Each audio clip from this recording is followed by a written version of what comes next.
Dirty Bird podcast contains foul language and is not appropriate for young fledglings. Listener discretion is advised. Our intro music is brought to you by Ricky Pistone, aka Dick Piston, and our outro music is brought to you by the Sidewalk Slammers. Check them out wherever you get your music.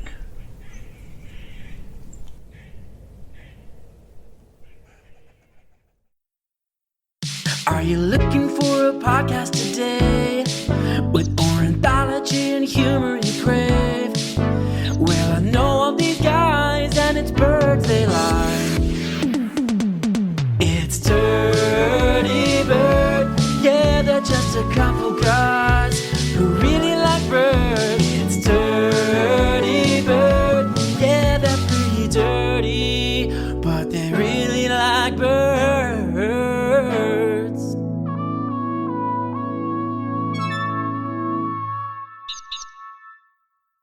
Hello, and welcome to Dirty Bird Podcast, a podcast that's serious about birds, but nothing else. I'm Dr. John, and in each episode, I pick an individual bird species and tell you all about it. I do a bunch of research, read a bunch of scientific articles, find some of the best facts that you're not going to find anywhere else, and talk about it on the show. I usually record my episodes outside. Sure you can hear the waves right now. I am not at the beach, no. I'm actually at Lake Gaston, which is on the border of North Carolina and Virginia. Very fortunate my parents have a lake house here that I can visit, especially on these hot July days. And we will be hearing some boats go by. A boat just went by and stirred up a wake. That's why we can hear the waves there. But it's kind of nice hearing the waves, you know, and hopefully we'll get some good bird noise too. There's always tons of cardinals, blue herons around the lake's edge here, maybe some other species too. It's not unknown that you'll have, some flycatchers up in the trees and vireos singing and all kinds of stuff like that. So we'll see. And also, sorry for the hiatus, you guys. It's been months since I last did an episode. There's just been a lot going on in life, so I apologize. But I'm back. I got some great episodes lined up, and we're going to kick off this one with the European robin.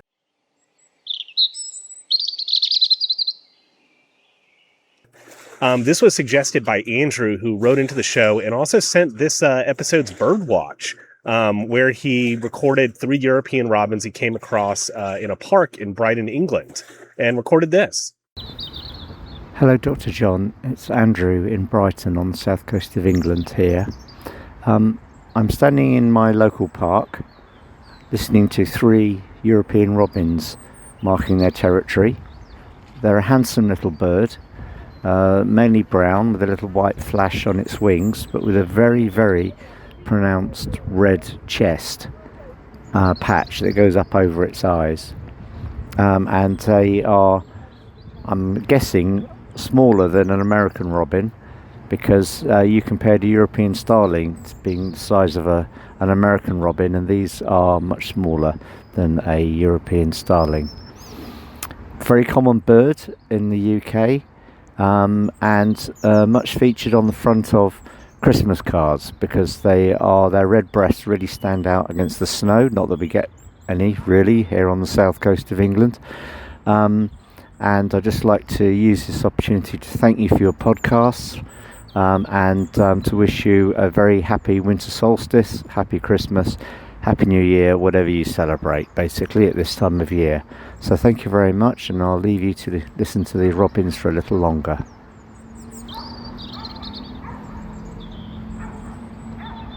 So as you can tell, he's talking about Christmas and New Year's in there. I've been sitting on that bird watch for a little while, but thank you, Andrew. I wanted to save it until I did this episode on European robins. And listeners, if you want to send in your bird watch, just, your musings on any birds you've seen recently or any field recordings, whatever, just send them in to me, dirtybirdpodcast@gmail.com, or on Instagram @dirtybirdpodcast. That's the best way to reach me. Let me know if you'd like me to send you some free stickers too. All right, so let's launch into talking about the European robin. Andrew did a great job describing this bird. It's a small, chunky little songbird, only about 6 inches long. The juveniles look very sparrow-like. They have drab brown feathers with some rufous streaks, kind of look a little scruffy. The adults, though, have that signature rusty red to orange breast that extends up onto their face. The rufous breast is surrounded by gray lining. It's thought that evolutionarily this helps to highlight the orange breast by adding contrast. The rest of the robin's body is pretty plain colored. Its back and top of its tail are olive gray, while its belly and the bottom of its tail are white gray. Both males and females are identical. You gotta peek under those tail feathers to really tell them apart. Oh, these little Carolina wrens are so fun. One is just hopping kind of around the it's just kind of like hopping around the dock next to me, looking at all the nooks and crannies for some bugs. I would do anything for bugs. Call back to an episode with Evan and Tim.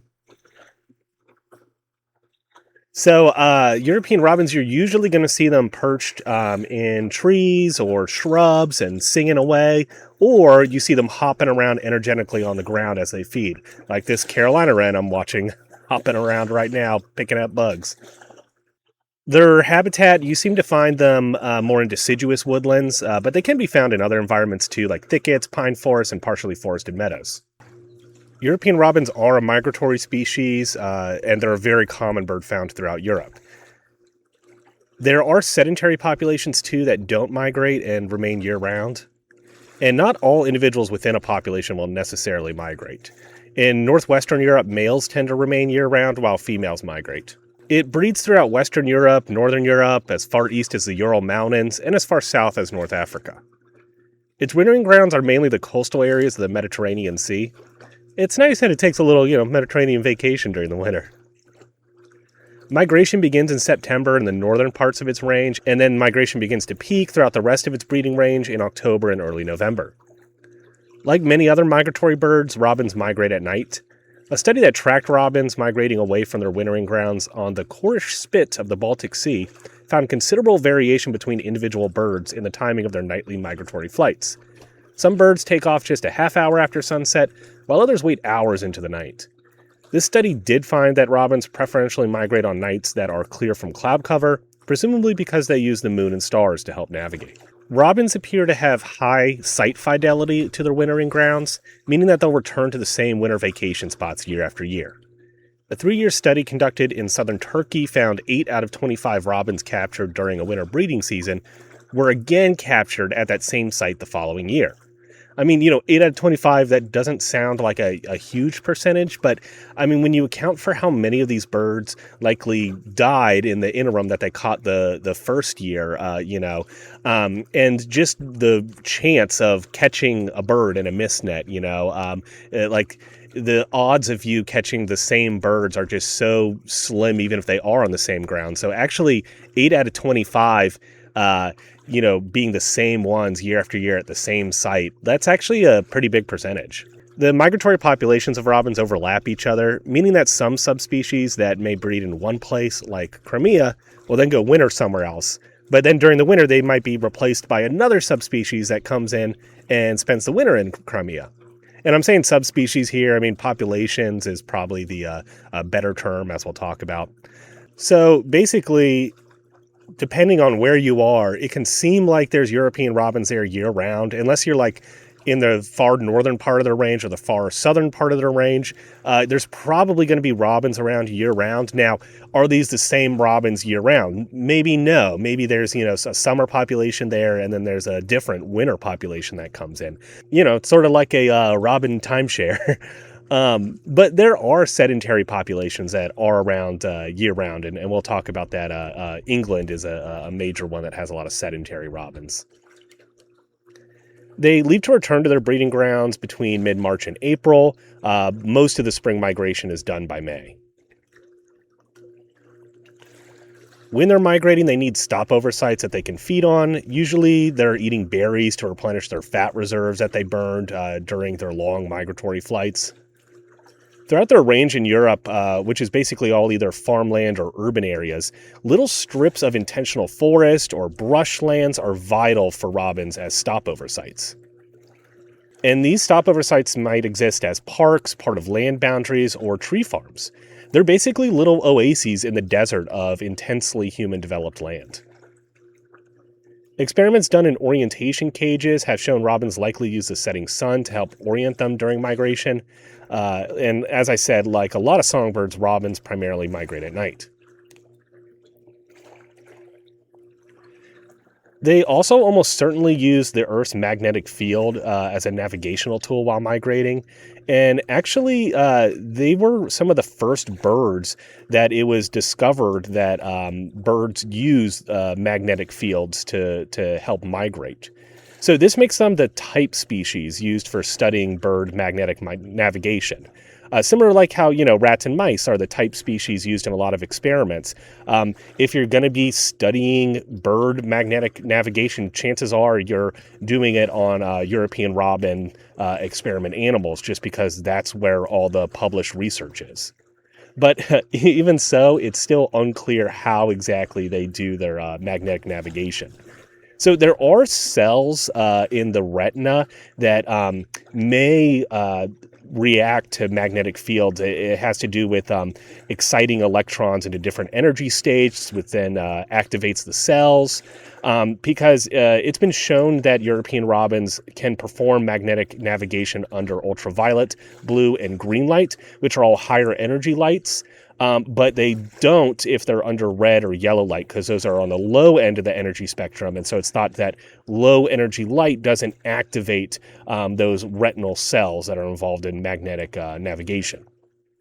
There's also particles in the beaks of European robins that have been shown to react to magnetic fields, but like their whole connection to the brain or how they are involved in navigation isn't really clear. One last fact on the European robin's range, they are not an invasive species anywhere. They're super well-loved birds in Europe and Britain, so it's no surprise that attempts were made by Brits to introduce them in their former colonies. Just like the introduction of starlings, several attempts were made in the late 1800s to establish populations of European robins in New York by those acclimatization societies, the one that Eugene Schifflin was a part of.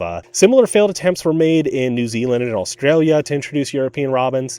This is a bit surprising because, as we'll talk about, European robins do sort of have a versatile diet, and then they have a wide range across Europe. So, superficially, they seem similar to starlings and rock doves, pigeons, that have done really well at, colonizing everywhere that humans have introduced them. But I suspect that the European robin's small body size just makes them not aggressive enough to usurp native species from their ecological niches. This is good. We don't like invasive species. And also, it would just be really weird to see American robins and European robins, side by side. They're like, who the hell are you? So let's talk about the name robin. I do talk about this extensively in my American robin episode, so you can check that out. But the short and dirty of it is, in English, the robin was originally known as the redbreast, but then became robin redbreast, and finally just robin. And maybe one day it'll just get shortened to Rob. Its scientific name is Erithacus rubecula.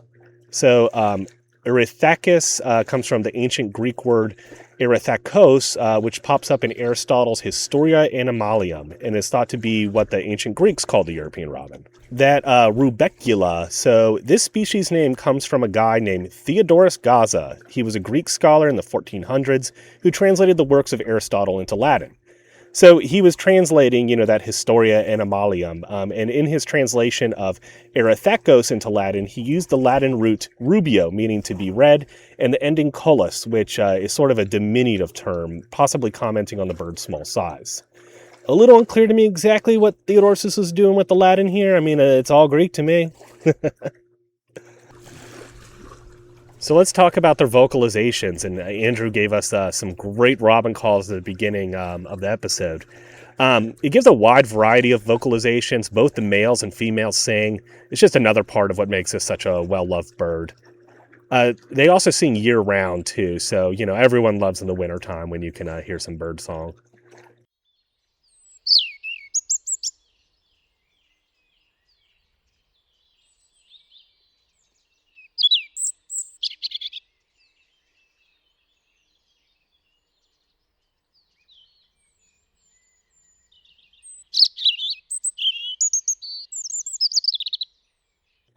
And, this singing, it's their way of like defending territory or like forming pair bonds. Like, they're really doing like little war cries or, seductive, dirty talk or something. But, to us humans, oh, it sounds so sweet. The song the male sings in the spring is pretty complicated. He'll sing a short song that combines several motifs together. The song is constantly changing throughout the spring as he mixes and matches different phrases. It makes it really fun to listen to.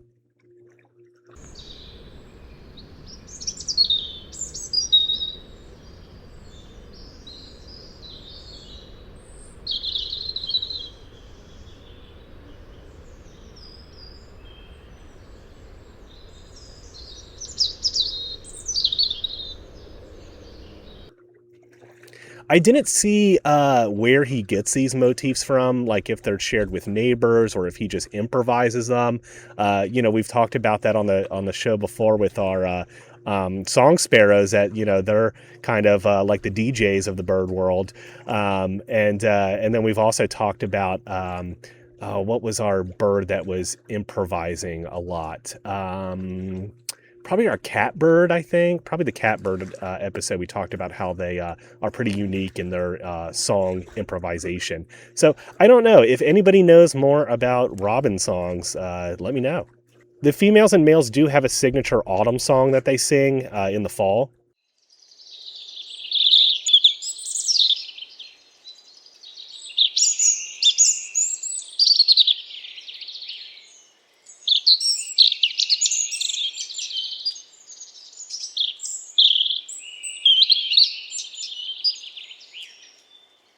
Robins also give a tick call. This could be a contact call or sort of just saying, I'm safe, everything is cool, I'm right here.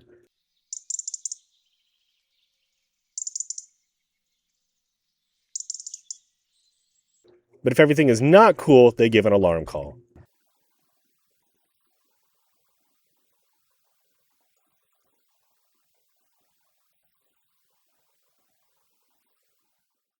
All right, let's talk about their feeding. So they're insectivores if they can. They want to eat bugs, and especially during the breeding season, they're eating bugs because that's what they need to feed their nestlings, who have an entirely insect diet, like a lot of songbirds. They're not good at catching flying insects. They mainly specialize on finding walking insects like spiders and beetles amongst the leaf litter and then plucking them up. They will follow animals that stir up the ground to reveal bugs, especially in the wintertime, when a lot of bugs are burrowed. Oh man, those waves are really stirring up the sand on the beach. Sounds kind of cool. Robins have that tiny little bill. It doesn't really allow them to dig very well, so they rely on large animals that churn the ground like cows, horses, to churn up the ground and reveal bugs. Or also birds with big probing beaks too can be important for kind of poking in and making an opening for the robins to be able to find some bugs. And pheasants and crows are especially known for this. They'll follow them around to feed. They also like when humans dig up the ground. They've been known to follow gardeners around as they till. And while throughout the year they have a preference for protein-rich insects, they will indulge on the fruits and berries of the year, especially as they begin to ripen in the fall. Fruits like elderberries, ashberry, bird cherries, and mulberries are particular favorites. And they'll also eat tree nuts like acorns. When they eat berries or other fruits, they'll pluck them off branches while perched or doing little short hover flights. They'll also eat fruit that has fallen to the ground. If a piece is too big for them, they'll use their beaks to break it up into more manageable pieces. They heavily rely on berries and olives in the winter for their diets. This is part of the reason why they return to the same areas each winter, the same stopover sites, and also the same wintering sites each year, because they know that's where food is going to be. And it makes it potentially devastating for a population if the berry-producing bushes or trees that they rely on are cleared. Then they show up and, they're starving from migration and there's no food there. It's like, what do you do? I guess I just die. And just to show how much they consume at these stopover sites, a study done around the Baltic Sea found that robins that stopped for around 11 days could gain 2 to 3 grams of weight during that period. And that's a lot because robins only weigh about 19 grams. So that means they're gaining 10 to 20% of their body weight in 11 days. That's like a 200-pound guy putting on an additional 20 pounds in, a little over a week. I mean, honestly, I could probably do that if I went to Taco Bell every day. This also results in robins being pretty territorial on their wintering grounds. They want to defend those berry patches. They will also defend water sources. An observational study conducted at Kaniv Nature Reserve in Ukraine between 2011 and 2014 cataloged the interspecies aggressive behaviors of robins. Robins were more aggressive to birds that were already at a watering hole they wanted to visit and less aggressive to new birds that arrived while the robins were already drinking. They really come in hot to the watering hole, when they're thirsty. But, once their thirst is quenched, they're a little less aggressive. And unsurprisingly, robins were more aggressive and more successful with birds that were smaller than them, like icterine warblers and chiffchaff birds. These were always displaced by robins at the watering holes. But the larger blackbird almost always won against the robins. Results were more 50-50 with equally sized birds like the spotted flycatcher. The red breast of the robin appears to really trigger their aggression response for interspecies conflicts. Studies using stuffed models found that having red on a model was enough to trigger an aggressive response from another robin, even if that model looked nothing like a bird. Like literally they would just put a square block and put a little, dash of orange red on it, and the robins would attack it immediately if it was in their territory. It didn't matter if it looked like a bird or not. They very rarely physically fight, though. Usually just posturing is enough, these are most songbirds are from Jersey Shore. They're just a lot of talk, a lot of puffing out their chest, posturing and shouting, and they very rarely come to actual blows. Makes good reality TV. So yeah, they'll usually put on aggressive postures, flash their red breast, sing, and chase each other to settle territorial disputes. So if you remember back to our cedar waxwing episode, I go into a lot of detail about bird digestive systems in fruit-eating birds. They have a very fast digestive system when they eat fruits. Basically, the feeding strategy is just constant eating and shitting to just extract as many nutrients while not being weighed down by heavy fruits. So this allows seeds to pass undigested and whole through their GI tracts, which makes them important dispersers of fruit seeds. And fruit-bearing plants have co-evolved with birds and rely on them to spread their seeds. Unlike us mammals with our slow, long digestive tracts, that's not good for spreading seeds. It breaks them up too much. A study in southern France found 18 different species of fruit seeds in European robin stomach contents and droppings, the largest of which was grape seeds. These are pretty big seeds for a little 6-inch bird, a grape seed. If you've ever eaten, not seedless grapes, it's a pretty big seed. So they're probably not shitting that out. That would be a tough one. They're probably just, once they digest some of the food in their stomach, they just regurgitate the seed back up. All right, let's talk about their breeding. Most robin populations arrive to their breeding grounds around the same time and begin breeding at the same time, meaning they also end up fledging all their young at around the same time. I read it being described as the forest suddenly being full of young robins just awkwardly flapping around. It just sounds hilarious. You go on a little walk in the British woods, and there's just a bunch of awkward juvenile birds crashing into trees and flopping around trying to figure out how to use their wings. Just as they have a high fidelity to the same wintering grounds, they also have high nest site fidelity, so they'll return to the same general area to breed year after year. They do best when breeding in deciduous woodlands.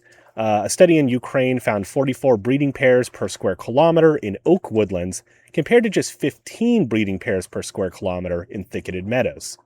They're socially monogamous breeders and highly territorial in defending their nesting area from other robins. I will note that they're only paired up like this during the breeding season, though. During the winter, they sort of separate and defend their own individual territories. And if they pair up again in the spring, then the male and female will kind of merge their territories together again, as long as they're next to each other. And I mean, they're usually monogamous, but there are cases of polygamy, with a male having 2 females and 2 nests at the same time. Sounds like a lot of work. As they court each other in late winter and early spring, birds can be observed chasing each other around while singing. Both male and females will perform the chasing. An observational study conducted at Cambridge University's Botanical Garden found males and females with adjoining territories tended to match up. This makes sense. I mean, your neighbor's right next door. It's easy to just pop over there and start a family. Similarly, if a robin loses their mate and needs to find a new one, this Cambridge study found that they were likely to find a replacement from amongst their neighbors. One female bird in this study, who lost her mate to a cat, went next door and found a new male within 7 hours. Man, she really didn't even wait for the body to cool. European robins are pretty versatile with where they put their nests. Nests can be found just on the ground, under some vegetation, like a hedge, or inside structures like nest boxes or tree cavities. They can even be in like human stuff like mailboxes, old buckets, shoes. They've been found in cracks in buildings, on windowsills, and piles of stones. There's even accounts of robins nesting inside animal or human skulls. In forests, they are found throughout habitat zones from the forest floor up to the canopy. Studies conducted in, I'm going to be saying the name of this national park a lot, and I'm probably going to say it differently each time and get it wrong, but Białowieża National Park in Poland, which is often called Europe's last virgin forest, and it hints at what the pre-human original evolutionary nesting behavior of the European robin is like. Robins here were observed to preferentially nest in tree cavities. Particularly, they seem to choose nest cavities with long vertical openings and shallow cavities. This might seem like a bad choice. I mean, it's a long, vertical, wide entrance, and you would think that would let predators in, and then it's a shallow cavity, so the nest is right close to the entrance, easy to snap up. But the robin's anti-predator strategy is more of just saving the skin of the parents and letting a nest go. That wide entrance makes it easy to spot predators and makes it easy to escape from the cavity. And they don't always just run away. They might try to chase the predator off or, distract it away. Robins also appear to have pretty good night vision compared to other songbirds, as evidenced by observational studies of their nocturnal migration.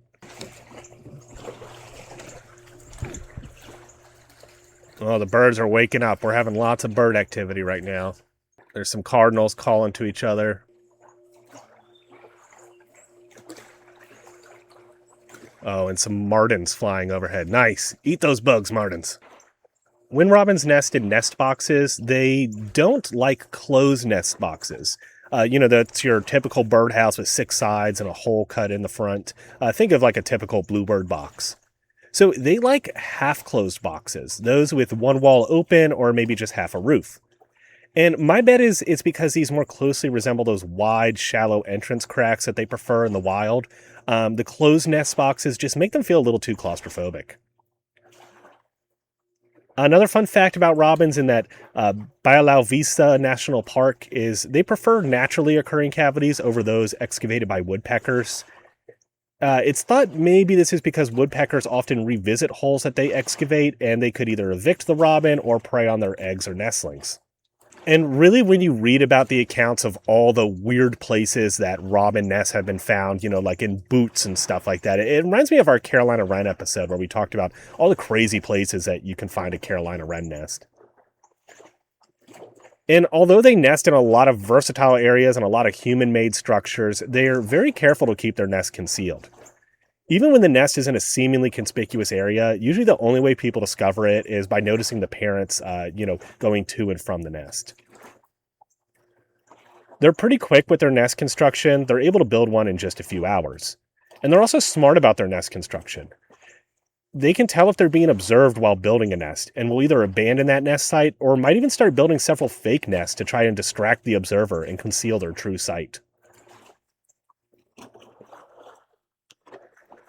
Their nest is a small cup-shaped structure of moss and leaves and grass, usually on a base of dead leaves and lined with soft things like plant fibers or hair. The female will lay 4 to 5 eggs, sometimes as many as 7, and incubates them for 15 days.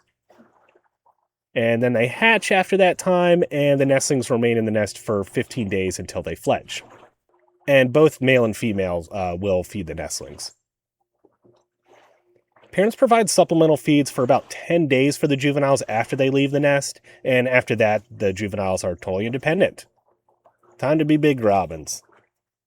They may have as many as 3 broods during their nesting season, but more usually 2 broods, and in the more northerly part of their range, it's just 1.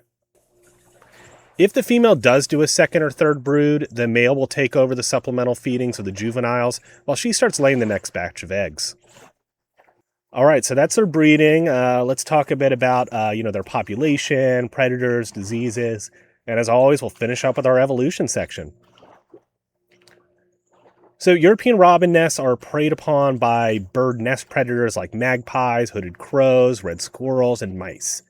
The forest dormouse, while tiny, has even been shown in experiments using artificial nests to steal eggs right out from underneath models of incubating adult robins.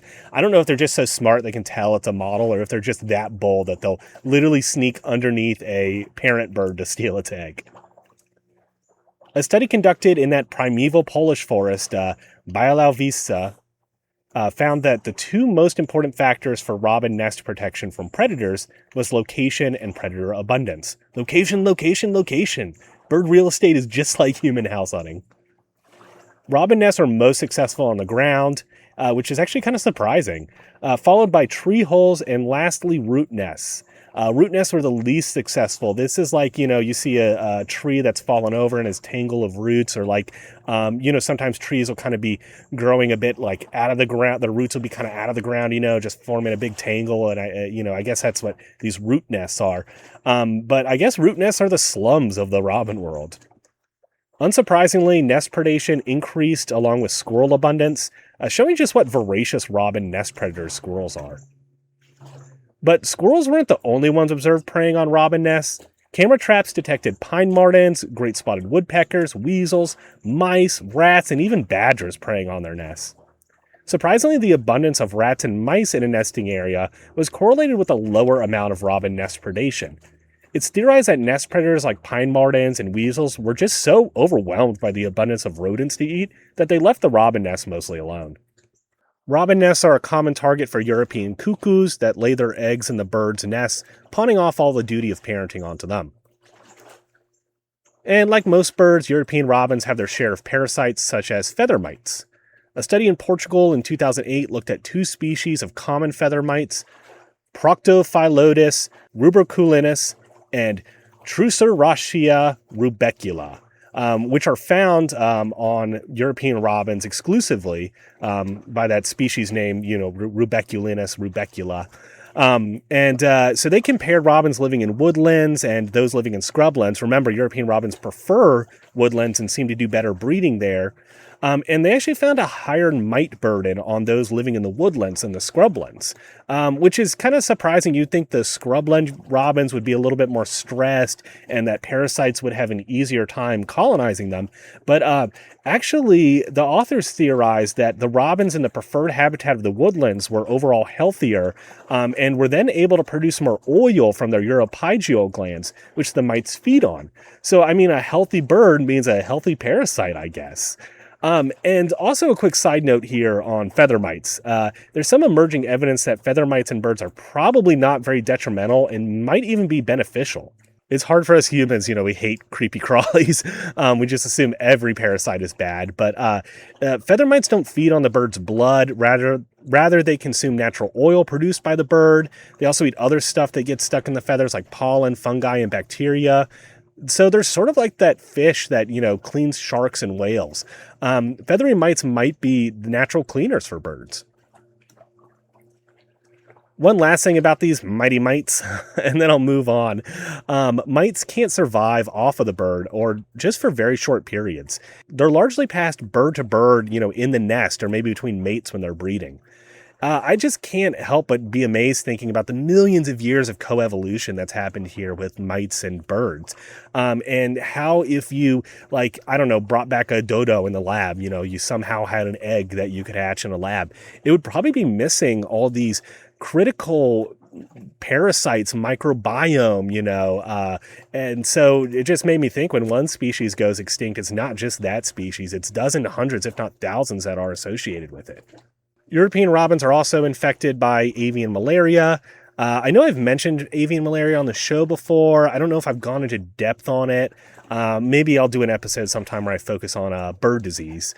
Anyway, I'm not going to dive deep into it here. I'll just mention that avian malaria is sort of a broad term for a lot of different blood parasites of birds. It seems to be a little more complicated than human malaria, where there's only a couple. But one of the avian malaria species, Hemoproteus attenuatus, it's particularly nasty in robins because as part of its life cycle, it infects the lungs. In a study, robins caught in Lithuania were found to have lungs massively infected with Hemoproteus, with the parasite burden so high it was blocking off blood vessels. Robins can also get cancer. There was a robin presented to a veterinary lab in Milano, Italy, and it was found to have a nasty cancer called rhabdomyosarcoma that grew from its pectoral muscle before spreading to its lungs and heart. It's no surprise that as a tiny songbird, robins are on the menu for a lot of predatory birds like falcons, and also really any predatory mammal that's able to catch them. Their small size does not stop them from mobbing predators, though, especially potential nest predators. Mobbing's where multiple birds, gang up. Usually it's a female and male couple, but sometimes it's various different species that all cooperate together and swoop and dive at larger predators to drive them off.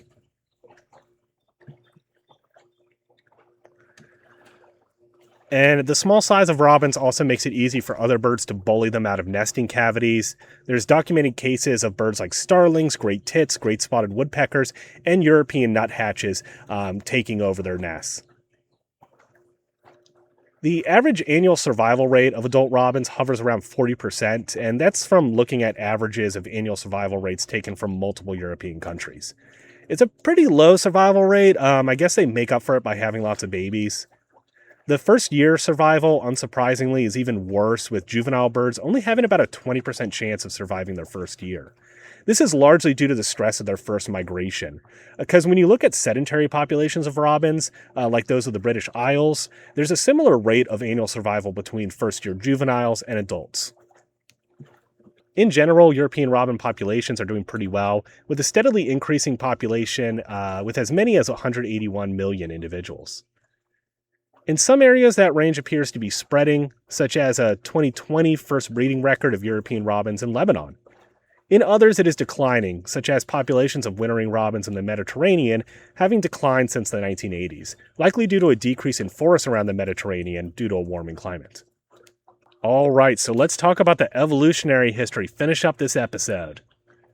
So robins are part of the Passeriformes order of birds, the perching birds, and specifically they are part of the family Muscicapidae, which is the third largest family within Passeriformes. It contains over 300 species with birds such as the chats, Old World robins, and Old World flycatchers.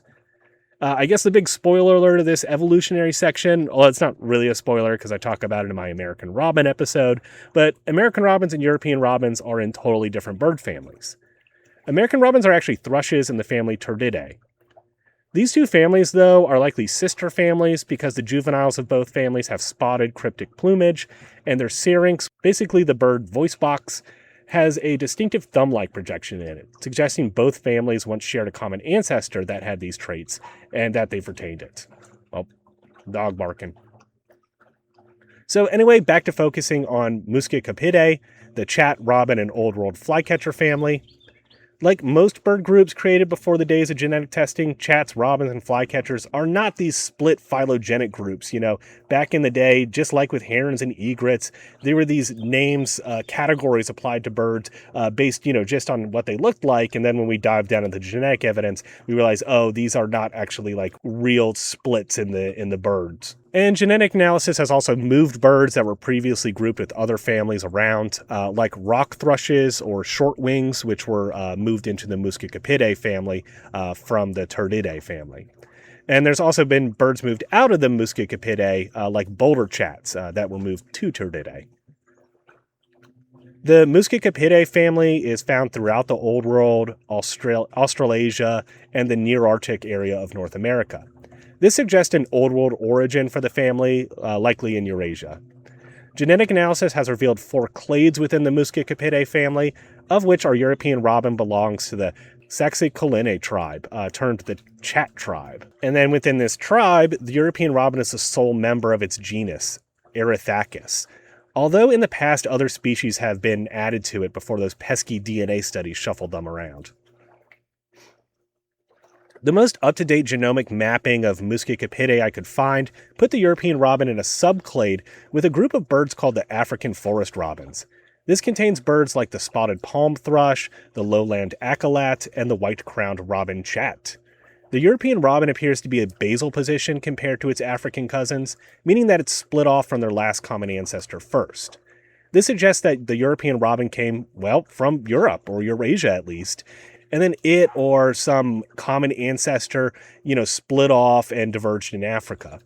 Likely the Sahara Desert served as an ecological barrier to fuel this speciation, like, the European robin, common ancestor, a population of them crossed the Sahara or back when the Sahara was fertile, they kind of made it down there, and then when it became more desert, it stopped them from being able to have gene flow, and then those European robin common ancestors that were down in sub-Saharan Africa all turned into the African forest robins. There's not much in the fossil record for the European robins. I did find one specimen termed Erithacus minor dating from 20 million years ago and found in Hungary.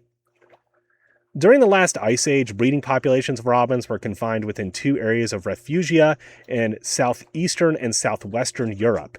Then, as the glaciers retreated and forests spread across Europe, the robin recolonized those areas. However, similar to the glaciers, humans then came along and cleared the forest just as effectively as a mile thick of ice. Today, 50% of Europe is agricultural land. While the European robin is widespread, there's sort of so much mixing of robin populations across their range that no subspecies exists on the mainland. However, there are subspecies on islands, and I'll highlight one of these. This is the subspecies on the Canary Islands.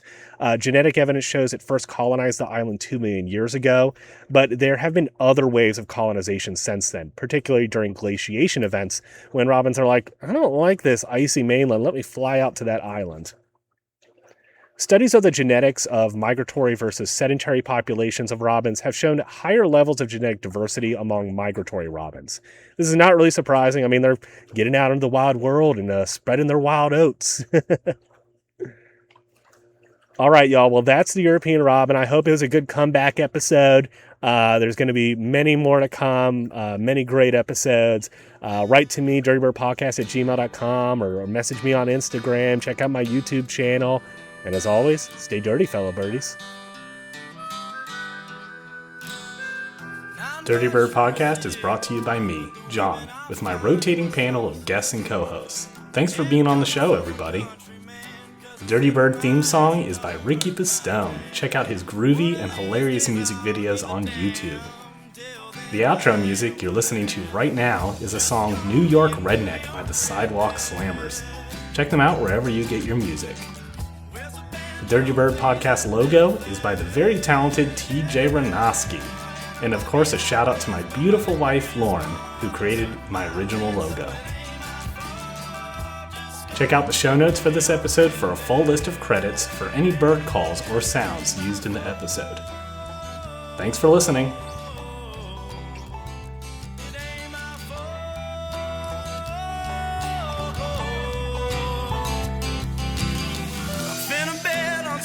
At the track, drive into Brooklyn, ain't never coming back. Tim's on the ground in the concrete jungle. I might get into a little rumble. Ain't nothing but a high-tailing man, bred on the farm, so I work with my hands. Just call me a New York redneck. Where's the banjo? Play that Bella Fay. And I might be high class, but my liquor is more. They took my land, so it ain't my fault. Just call me a New York redneck. Ain't my